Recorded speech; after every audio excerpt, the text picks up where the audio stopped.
দাদা আসসালামু আলাইকুম। ওয়ালাইকুম আসসালাম। কেমন আছেন? ভালো আছি আল্লাহর রহমতে।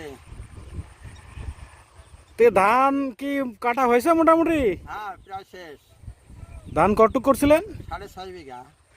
কাটছেন কটুক? 6.5 বিঘায় কাটা হয়ে গেছে। কি নিজের মানে ফুরন দিছিলেন নাকি? ঠাকুরগাঁ, রংপুর ঠাকুরগাঁ। দক্ষিণে? না, রংপুর ঠাকুরগাঁ। ও ফুরন দিয়ে দিছিলেন। ফোড়ন দিয়েছি আর নিজেরা কিছু কাটছি। যাক, এখন তো আকাশের অবস্থা কি হয় না হয়, টেনশন তো একটা আছে মাথায় নাকি? হ্যাঁ, তা তো ধান কি আছে। বাসায় নিয়ে যাওয়া হয়েছে না? কিছু বাসায় গেছে আর আপনার অধিকাংশ 6 বিঘেই চালিত হয়ে গেছে। ও, তাই এই যে ফুরন যে দিছেন, কত করে দিছেন বিঘা এটা? ফোড়ন দিয়েছে হচ্ছে আপনার 5,000 টাকা বিঘা।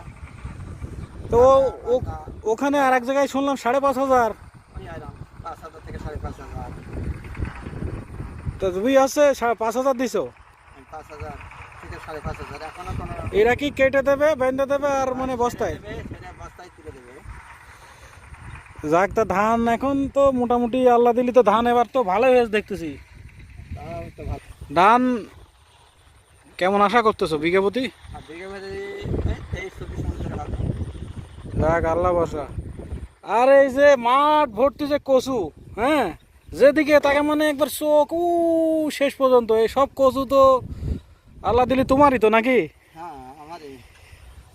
কচু তো যে হারে হয়েছে তা মনে হচ্ছে ধানের চেয়ে কচুতে লাভবান বেশি হওয়ার সম্ভাবনা আছে একটা। এখন আলুর দাম কম হয় তো কচুর দাম একটু কম হয়। আলুর দাম যখন বেশি হয় সে বছর কচুর দাম বেশি হয়। তো এবার তো আলুর দাম কম হয়েছে, এবারটা হয়তো কচুর দাম কি হবে তা জানি না। টেনশন। টেনশনে কারণ কচু তো এবার প্রচুর করেছে মাঠে, তো এবার কচু আর কচু এই আশেপাশে দেখতেছি। আর আছে ধান, ধান যে আছে মন কত করে আশা করতেছে মন বিক্রি? ওই 1,600, 1,500, 1,700 এরকম। মিনিকেট বাসমতি। বাসমতি। তো শুনলেন আপডেট একবারে, বর্তমান আপডেট জানাচ্ছি আমি এখন। কেমন আছে এটাও তো বলবেন। তো এই শেষ ম্যাচ দিতে কোনো ঝামেলা টামেলা হচ্ছে? কারেন্ট থাকছে ঠিকঠাক? হ্যাঁ, মানে বিগত সরকারের আমলের থেকে এখনো ভালোই মোটামুটি কারণ আছে, কারণ থাকছে।